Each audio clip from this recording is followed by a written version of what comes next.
Suiza es el principal destino que suelen elegir los miles de turistas que proyectan visitar los Alpes. Así y todo, la prolongada cordillera alpina se extiende por más de 1.200 kilómetros que se despliegan de este a oeste de Europa, desde el extremo oriental de Austria hasta los Alpes marítimos, situados en la frontera sureste de Italia con Francia, en las proximidades del Principado de Mónaco. Más al norte, donde Italia y Francia confluyen con Suiza, se encuentra el valle italiano de Aosta y la Alta Saboya francesa. Entre ellos se extiende el macizo del Mont Blanc, cuya cima de 4.807 metros es la cumbre con mayor altitud de los Alpes.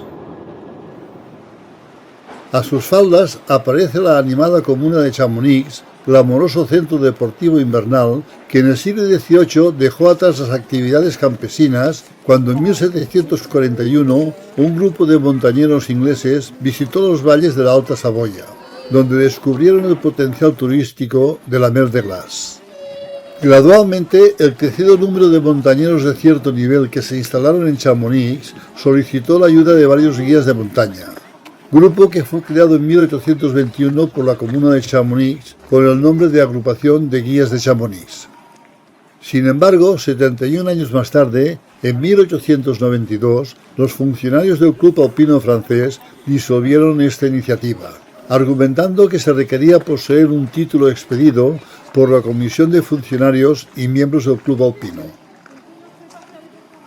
Todo y que a Chamonix se le continúa conociendo como Chamonix, en 1916 la comuna logró sustituir el escueto topónimo por el actual y más glamoroso nombre de Chamonix-Mont Blanc. En 1924, la celebración de los primeros Juegos Olímpicos de Invierno supuso un importante reconocimiento para Chamonix-Mont Blanc, que pronto se vio favorecido con el imparable aumento del turismo. En 1960, tras la Segunda Guerra Mundial, la agricultura desapareció de Chamonix, por ser considerada como una actividad marginal, en tanto que el número de plazas de apartamentos y hoteles aumentó a más de 60.000 con el fin de recibir 5 millones de turistas al año. A su paso por Chamonix, el Valle de l'Arc mantiene una altura media de 1.030 metros. En marzo del pasado año 2016, con ocasión de un viaje de regreso a Barcelona, de mutuo acuerdo con mi compañero de ruta, resolvimos pasar un par de días en el emporio turístico de Chamonix. Tras andar mendigando un alojamiento por los distintos hoteles del municipio, que o bien se encontraban al completo o resultaban desmesuradamente caros, gracias al correcto francés de Carlos, realizamos algunas pesquisas que nos llevaron a 6 kilómetros del centro turístico, donde en un pequeño chalet de montañeros dimos con un alojamiento asequible que incluía el desayuno. El frío y lo avanzado de la hora nos hizo aceptar una habitación que olía a mochilero, donde aparecían un par de camas que al menos las sábanas y las almohadas, así como las fundas de los nórdicos, se nos antojaron aseadas. A la mañana siguiente, durante el desayuno, acordamos tomar el cremallera de Montenvers con la idea de visitar el glaciar la Mer de Glace. Aquella noche había caído una moderada nevisca que acumuló unos 5 centímetros de nieve sobre el automóvil de Carlos. Así pues, antes de bajar a Chamonix para tomar el cremallera, Carlos se entretuvo en limpiar la nieve que cubría su vehículo. Aparcar en Chamonix no es una tarea fácil. Escasean incluso las plazas de pago en las zonas inmediatas a las estaciones del Mont Blanc Express y el cremallera de Montenvers. Nosotros habíamos previsto tomar el convoy que sale a las 11 de Chamonix, pero los episodios de la nieve y del aparcamiento apuraron a tal extremo nuestro tiempo que finalmente resolvimos tomar el tren que salía a las 12 con destino a la Mer de Glace. Así pues, decidimos matar el tiempo realizando una visita por la estación de Chamonix-Mont Blanc, donde transcurre la línea del Mont Blanc Express, ferrocarril eléctrico de vía métrica que se alimenta mediante un tercer carril lateral, idéntico al sistema utilizado en el tren amarillo de la Cerdaña, cuyo documental aparece publicado en mi página de YouTube. El Mont Blanc Express forma parte de la línea Ródano-Alpes, cuyo trayecto se inicia en la estación de Annemasse, ubicada junto a la frontera suiza cerca de Ginebra, de la que parte una línea de ancho internacional. Tras salir de Annemasse, el tren recorre el Valle de l'Arve hasta que alcanza la estación de Saint-Gervais-les-Bains, donde la línea de ancho internacional enlaza con la del ferrocarril de vía métrica del Mont Blanc Express, que tras alcanzar la estación fronteriza de Vallorcine, transborda con otro ferrocarril suizo de vía métrica alimentado por catenaria que se prolonga más allá de Martigny. El cremallera de Montenvers aparece instalado en el lado opuesto de la estación del Mont Blanc Express, comunicado por medio de una pasarela de 65 metros que salva la playa de vías que separa ambas estaciones. Unos minutos antes de las 12 abandonamos las instalaciones del Mont Blanc Express para dirigirnos a la inmediata estación del cremallera.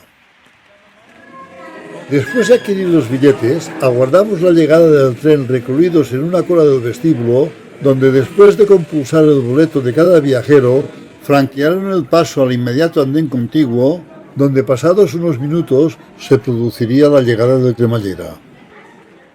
En esta época del año, los trenes que suben a Montenvers salen de hora en hora a partir de las 10 hasta las 16 horas, que realizan el último ascenso a la Mer de Glace. El último tren que baja de la estación superior parte a las 16:30. En 1885, 12.000 montañeros visitaron Chamonix para realizar la subida al glaciar la Mer de Glace, montados en mulas y transportines de mano. Tarea que proporcionó unos buenos ingresos a los 380 guías y arrieros que entonces integraban la tropa de la agrupación de guías de Chamonix, que más tarde fue disuelta por funcionarios y miembros del Club Alpino francés. La construcción del cremallera de Montenvers levantó una fuerte oposición entre los chamonniers. La mayor parte de ellos, que obtenían sustanciales ingresos con las excursiones de las mulas, temieron que la llegada de intereses ajenos al valle pudiera apoderarse de la explotación turística del macizo del Mont Blanc. Así y todo, los trabajos del cremallera se iniciaron en mayo del año 1906 con el concurso de 250 obreros piamonteses del Valle de Aosta y la Alta Saboya. La estación de cremallera se encuentra a escasa distancia del paso a nivel que cruza la carretera departamental 1506 que circunvala una parte del municipio. Una vez que el grupo de montañeros apiñados en el andén ha tomado el cremallera, suena la alarma del inmediato paso a nivel, anunciando la inminente salida del convoy, acto que se produce con 10 minutos de retraso pasadas las 12 del mediodía.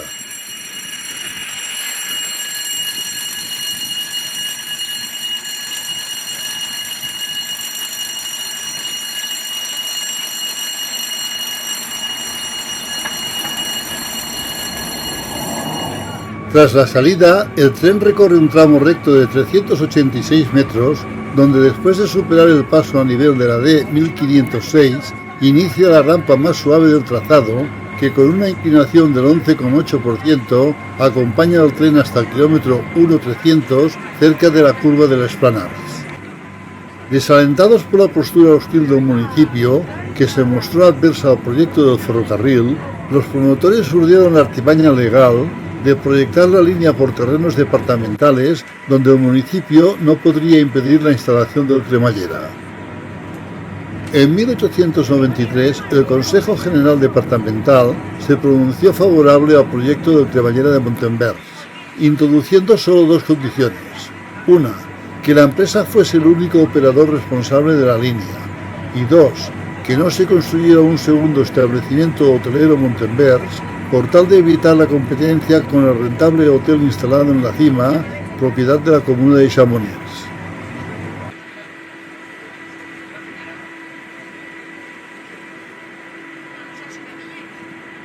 El trazado del cremallera alcanza 5.141 metros, que incluyen dos túneles y un par de bucles con vía doble, donde se realiza el cruce de los trenes.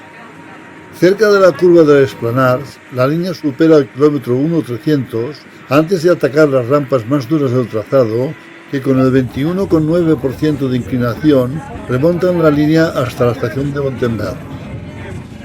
En l'Esplanade aparece un aserradero de leña para estufas y chimeneas, instalado en el interior de una curva elíptica que se interna por la boca norte del túnel de l'Esplanade que con 104 metros de longitud es el primero del trayecto.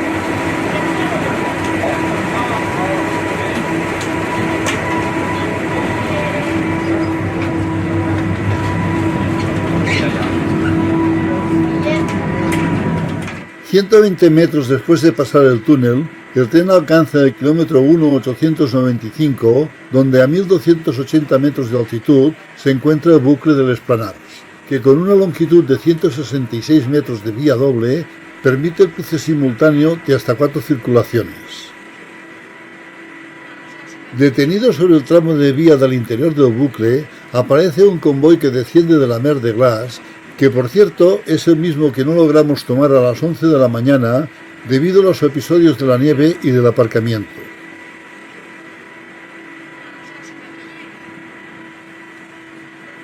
...143 metros más arriba del bucle del Esplanars, el tren se interna por el túnel curvo de Grépon, que con 306 metros de longitud es el mayor de la línea. En la presente narración ya hemos relatado la escabrosa hostilidad de ciertos personajes de Chamonix que se mostraron adversos a la construcción del cremallera. Así pues, el 22 de agosto de 1908, cuando el ferrocarril todavía se hallaba en periodo de obras, un obrero encontró una gruesa barra de hierro en el interior del túnel de Grépon, colocada entre los engranajes de la cremallera. Y algunos metros más abajo apareció desatornillada la caja de una aguja del bucle del Esplanars con una piedra incrustada entre el carril y el espadín. Una vez superado el túnel de Grépon, el tren escala un tramo de poco más de 1 kilómetro que contiene no menos de 5 galerías antialudes de diverso modelo y tamaño que protegen la línea de cremallera en los trechos donde existe el mayor riesgo de avalanchas, favorecidas por la inclinación de las laderas que se vierten sobre el valle de Chamonix. En junio de 1907, durante la construcción de una de estas galerías, un obrero se precipitó desde 15 metros de altura, muriendo en el acto. La Gaceta Regional Eco de Faucigny del día 29 de junio de 1907 publicó que la causa del accidente se debió a la rotura de un cable utilizado para arrastrar las vagonetas que acarreaban los materiales para las obras con la ayuda de una polea y un trinquete manual. El resultado de la investigación concluyó que el encargado de los albañiles cometió un error, sin entrar en más detalles sobre la seguridad del sistema. Una vez superado el tramo de galerías, la línea gira a la derecha hasta llegar al kilómetro 3,616, donde a 1.627 metros de altitud supera el bucle de Cayet, segundo y último de la línea, que con 168 metros de vía doble finaliza en el interior de la galería de Cayet, que tiene una longitud de 183 metros. En los bucles habilitados para el cruce de los trenes, la inclinación de la vía disminuye sensiblemente con el fin de aliviar la carga de caída del tren sobre los engranajes de la cremallera durante la maniobra de frenado y parada del convoy. A partir de aquí, el tren remonta otros 600 metros antes de llegar al kilómetro 4,301, donde en el paraje conocido como la Filias supera una antigua caseta, casi oculta por la nieve, donde en 1908 existió la terminal transitoria de la Filias, que desde el primer momento gozó de un éxito considerable. Unos metros más adelante, la línea se interna por la galería de la Filias, que con 201 metros de longitud es la mayor del trayecto. La copiosa cantidad de nieve acumulada en los márgenes de la vía oculta algunas construcciones importantes de la línea, tales como son los viaductos de Guas y Montenvers, aquí casi imperceptibles debido a la nieve y la vegetación que cubre por completo el entorno de la línea. Ubicado en el kilómetro 4,487, inicialmente el viaducto de Guas se proyectó con 6 arcos de mampostería. Pero durante su construcción un corrimiento de tierras derrumbó uno de los pilotes, quedando solo en pie 2 arcos de 8 metros y otro de poco más de 7 metros. Tras el derrumbe, los ingenieros resolvieron completar el viaducto con un vano recto metálico de 28 metros, tendido entre el estribo norte y el grupo de 3 arcos que permanecieron en pie, conservando la inclinación del 21,9% del trazado. Después de superar el viaducto del Guas, 178 metros más arriba, el cremallera alcanza el viaducto de Montenvers. Este viaducto de 163 metros de longitud, cuyo trazado recuerda la forma de una S, se compone de 11 arcos de 10 metros construidos de mampostería que conservan una inclinación del 21,9% a lo largo de todo el viaducto.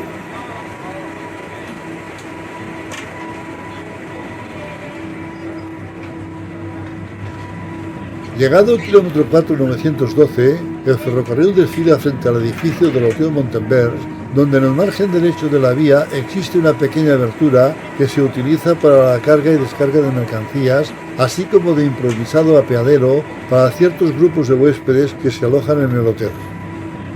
Por el techo de 150 metros que va del hotel a la estación, la línea muestra un perceptible lomo de mula que evita el riesgo de que algún tren pueda deslizarse vía abajo.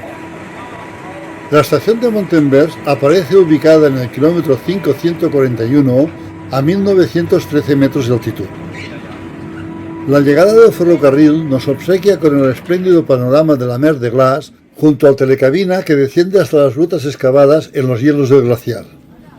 Tras 26 minutos de viaje, el tren alcanza la estación de la cima, donde tan pronto como se detiene, en menos de un tristras, los grupos de montañeros más inquietos se dispersan ávidos de disfrutar los paisajes del entorno.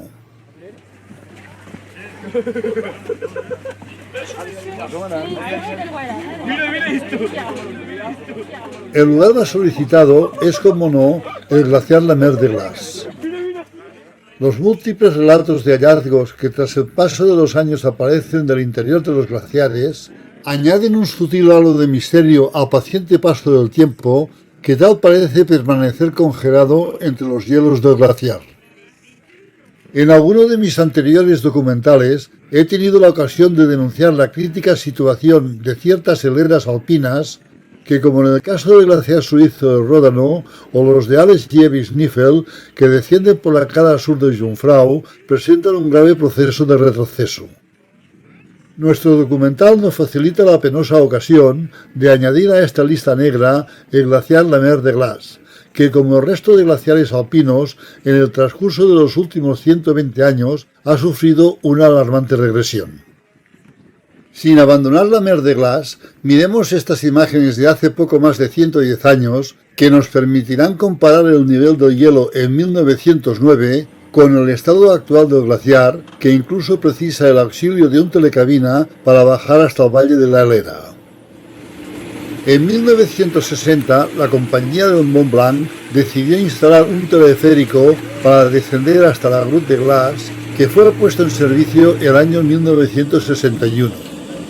hasta que con las mejoras realizadas en 1988 fue sustituido por el actual telecabina. Sin duda, el telecabina de la Grotte de Glace es la principal atracción del turismo. Tras llegar a la parada inferior del telecabina, el acceso hasta la gruta se realiza por medio de diversas pasarelas y escaleras instaladas en las paredes del glaciar.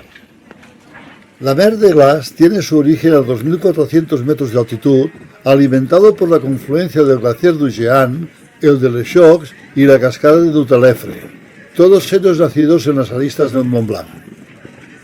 Actualmente el hielo se mueve a más de 1 centímetro por hora, logrando avanzar un promedio de 110 metros al año. El imparable retroceso del hielo empezó a ser alarmante a mitades del siglo pasado. A partir de aquellas fechas, cada año se precisan reinstalar de nuevo las pasarelas por causa del excesivo sobrecalentamiento, así como también es preciso rehacer el interior de las rutas todos los veranos debido a la extremada velocidad de licuación.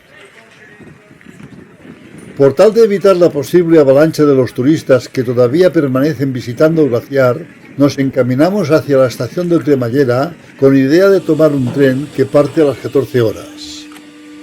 El sutil toque de estilo de la moda de 1909 cuidaba con esmero los detalles de las prendas femeninas, siguiendo la marcada tendencia de la época que, en el caso de los vestidos para las damas, hoy tal vez se nos antojarían poco apropiados para aventurarse por los hielos de la Mer de Glace.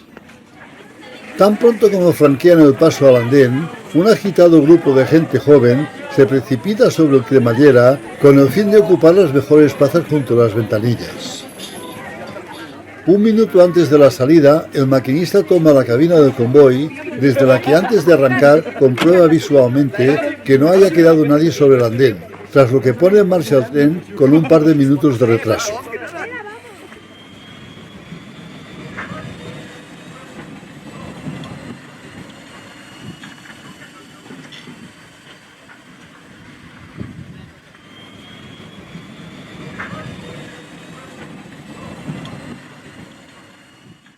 El ferrocarril de Montenberg se inauguró el 29 de mayo de 1909. Pero la primera remesa de 5 locomotoras de vapor saturado, construidas por la empresa suiza Sociedad de Locomotoras y Máquinas de Winterthur, llegó al ferrocarril alpino el año 1907, con el fin de acarrear el personal y los materiales que se precisaban cargar cuesta arriba por las fuertes pendientes de la montaña. Otras 3 locomotoras idénticas, pero mejoradas con un avanzado sistema de vapor recalentado, construidas por la misma empresa suiza, se incorporaron a la cremallera de Montenberg en el transcurso de los años 1923, 26 y 27, según iba creciendo el número de pasajeros. Precisamente fue el año 1927 cuando el cremallera sufrió el accidente más luctuoso de su historia. El 25 de agosto, la locomotora de vapor número 3, seguida de 2 coches repletos de pasajeros, emprendió el trayecto de regreso a Chamonix. Poco después de superar el tramo del Hotel Montenberg, el maquinista advirtió que la locomotora había tomado mayor velocidad de la habitual. Cuando medio centenar de metros antes de tomar el inmediato viaducto de Montenberg, la urgencia de la situación alarmó al maquinista. Este trató de accionar el contravapor del freno de retroceso, pero la locomotora ya había alcanzado demasiada velocidad. La brusquedad de la maniobra produjo el salto de las 2 ruedas dentadas de la locomotora sobre los engranajes de la cremallera central, produciendo al instante el fatal descarrilamiento de la locomotora. El tren recorrió a trompicones casi un centenar de metros cuesta abajo, rodando sobre el balasto del trazado en forma de S del viaducto, a la vez que iba en aumento la velocidad del atropellado descenso, que se estima que incluso pudo alcanzar los 60 km por hora con la locomotora descarrilada sobre la mitad derecha de la cremallera, que actuó de contrarraíl al evitar que el tren se despeñara por el lado izquierdo del puente cuando tomó el primer recodo a la izquierda del viaducto. Pero el segundo recodo se halla a la derecha del puente, por lo que la invariable posición central de la cremallera quedó a la izquierda de las ruedas dentadas de la locomotora, sin que ambos elementos pudieran actuar de contrarraíl ni ayudar a que el tren tomara el recodo de la derecha del puente.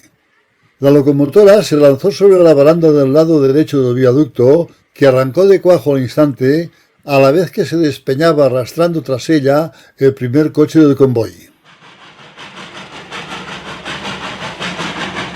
En aquella época, los vehículos remolcados utilizaban un sistema individual de frenos de auxilio independientes entre los coches y la locomotora, que eran controlados por ciertos empleados conocidos como guardafrenos, que iban instalados en un extremo de los coches. Desde la cola del convoy, el guardafrenos del segundo coche, Monsieur Rivière, al percibirse que la locomotora había descarrilado, atinó a utilizar el freno de auxilio, acción que en el último instante tal vez ayudó a que su coche no saltara al vacío con el resto del convoy, ya que el fuerte traqueteo había soltado el vagón sin que éste se saliera de la vía, circunstancia que sin duda salvó un importante número de vidas. La catástrofe se saldó con 22 muertos, entre ellos el maquinista, y 30 heridos. La investigación resolvió que el maquinista cometió un error con el manejo de las palancas. Como siempre, la culpa recayó sobre el profesional que no podía defenderse, pero discretamente la compañía revisó el sistema de frenos y mandos del contravapor de todas las locomotoras. La locomotora y el coche siniestrado fueron restaurados y puestos en servicio en julio de 1928. Existen ciertas normas de seguridad homologadas en casi todos los cremalleras donde se establece que las locomotoras, tractores o cualquier otra unidad de tracción debe ir siempre instalada en la cabeza del descenso, extremo que se conoce como aguas abajo con el fin de soportar la caída del tren. A pesar de ello, en el accidente del viaducto de Montenvers, el fatal salto de los engranajes de la locomotora fue la causa que determinó la caída del tren vía abajo. Pero en el hipotético caso de haber ido enganchada por la cola del convoy, la catástrofe pudo adquirir mayores consecuencias. Una vez superados los viaductos de Montenvers y Les Bois, la línea desciende por el prolongado tramo de galerías de la Filias, donde entre un tramo de la vegetación aparece una soleada vista del valle de Chamonix.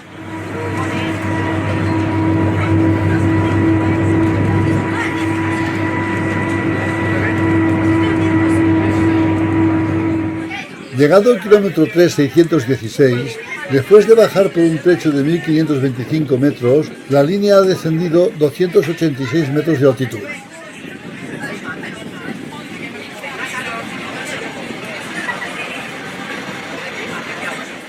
En este lugar, el tren supera el bucle de Callet, donde no coincide con ninguna unidad que suba con rumbo a la Mer de Glace.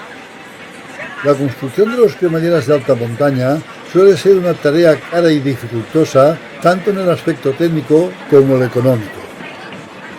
En el caso de cremallera de Montenvers, debemos pararnos a considerar que por lo regular los trabajos se realizaron sobre pendientes del 21,9%. Inclinación bastante considerable para un cremallera si atendemos que el máximo admitido, pero no recomendado para evitar el salto de los engranajes, se limita al 25,5% de inclinación máxima, con excepción del sistema Locher, desarrollado para el cremallera suizo del Monte Pilatos, que sostiene inclinaciones del 48%.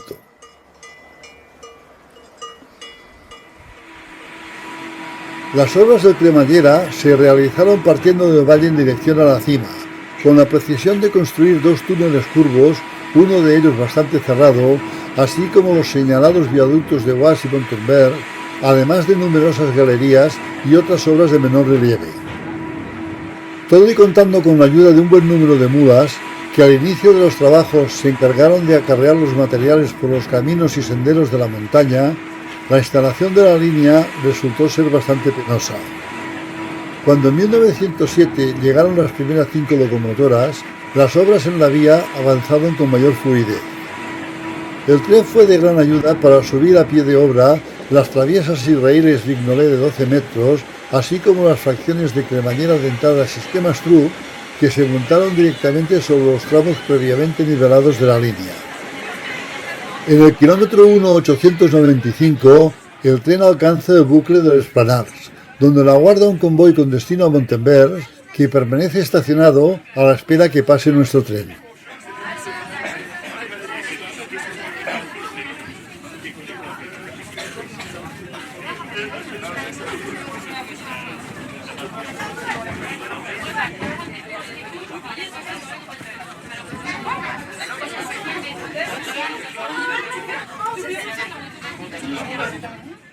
El domingo 11 de agosto del pasado año 2019, a las 14:30 horas, un tren con 150 pasajeros que descendía de Montenvers descarriló a la salida del bucle de l'Esplanars, cuando se hallaba a menos de 80 metros de la boca del túnel. Todo y que ningún pasajero resultó herido, tras el morrocotudo sobresalto, el incidente generó un enorme colapso en la línea que dificultó el rescate de los casi 2.000 turistas que todavía permanecían de visita en la Mer de Glace. Una gran parte de ellos optó por regresar a pie siguiendo el sendero que baja por el bosque, debido a que no fue posible poner el tren sobre la vía hasta bien pasado el mediodía del lunes día 12. Este no fue el único incidente sufrido por el cremallera de Montenvers en sus más de 110 años de historia, pero sí el único que padeció en su 110 aniversario.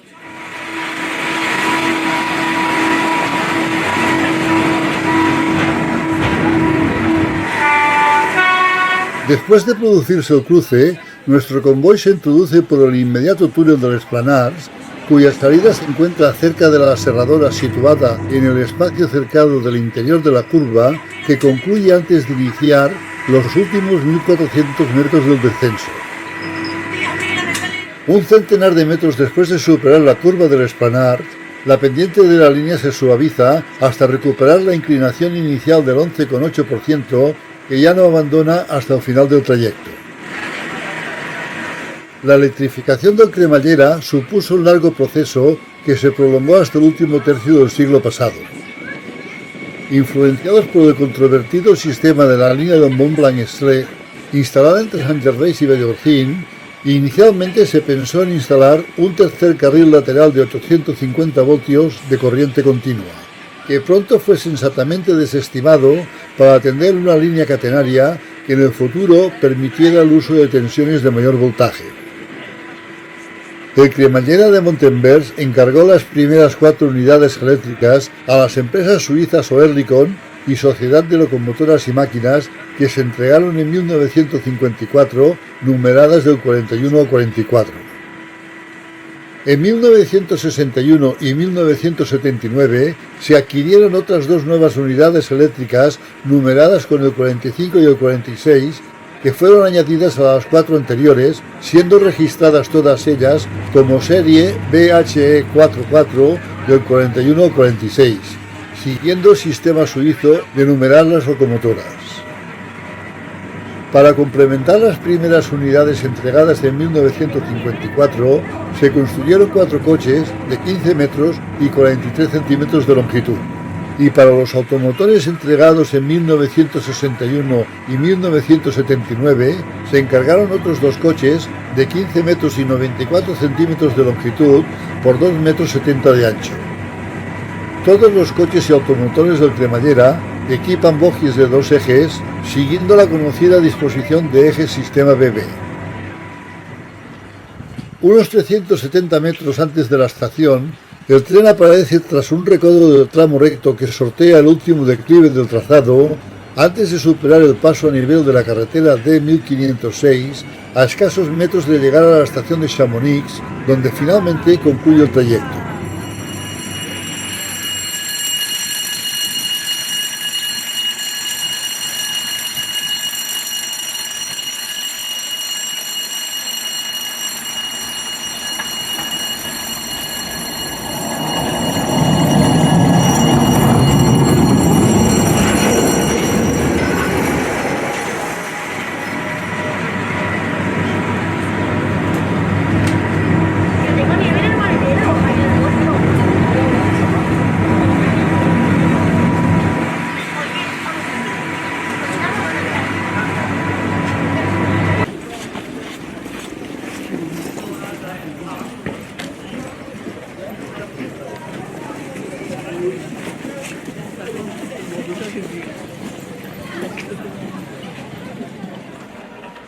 En la parcela exterior de la estación sobrevive expuesta a la intemperie la locomotora número 8 de vapor recalentado, que como las otras 7 locomotoras a vapor del cremallera, después de sus respectivos 47 y 31 años de servicio, por su valor histórico, bien son merecedoras de ser custodiadas en el interior de un museo echado de menos para el centenario cremallera.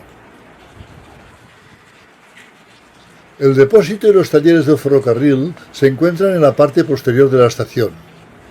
Allí pudimos ver en acción un tractor diésel de 820 caballos que con el número 33 forma parte de la remesa de 3 unidades clasificadas con los números 31 al 33 llegadas al ferrocarril entre los años 1967 y 1972, que aquí aparece ocupado realizando algunas maniobras.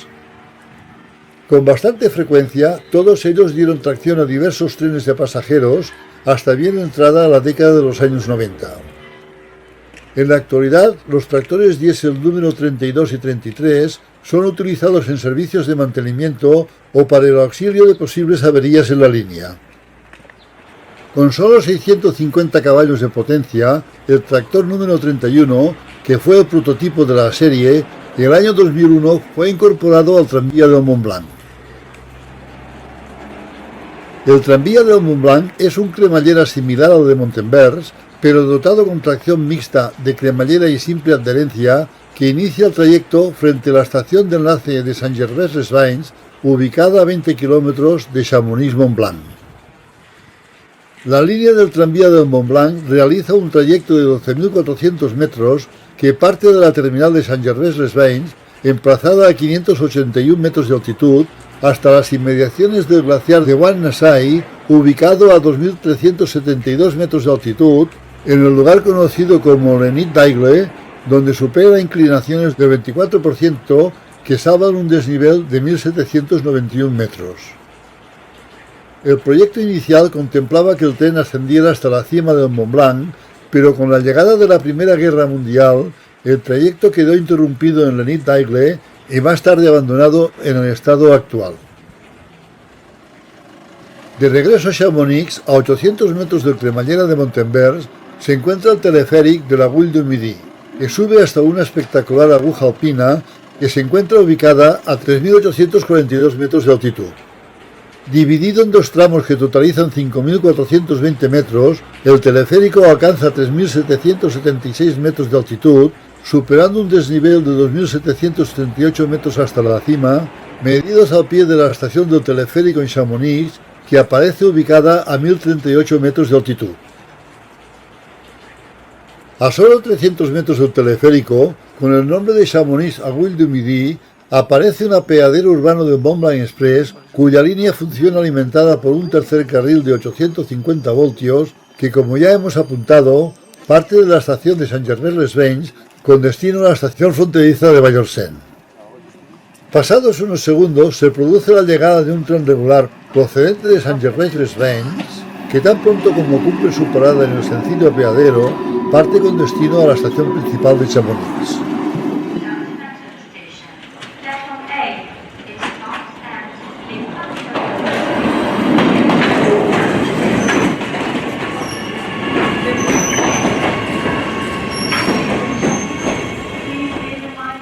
Unos minutos más tarde, el convoy se detiene en la estación de Chamonix-Mont-Blanc, donde se produce el habitual trasiego de pasajeros que suben y bajan de los coches, en tanto que el tren realiza una parada de 10 minutos que es aprovechada por el personal del ferrocarril para comentar ciertos temas de su interés, antes de que el tren abandone las instalaciones de Chamonix con destino a Vallorcén o Le Châtelard-Frontier.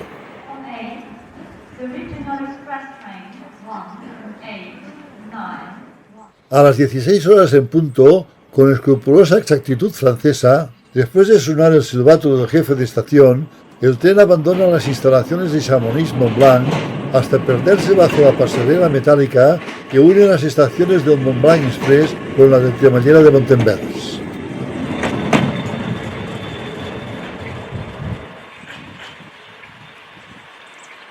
Con el fugaz resumen de nuestra visita al emporio turístico de Chamonix-Mont-Blanc, finaliza esta aventura fraguada sobre la marcha en marzo del año 2016 con ocasión de un viaje de regreso a Barcelona.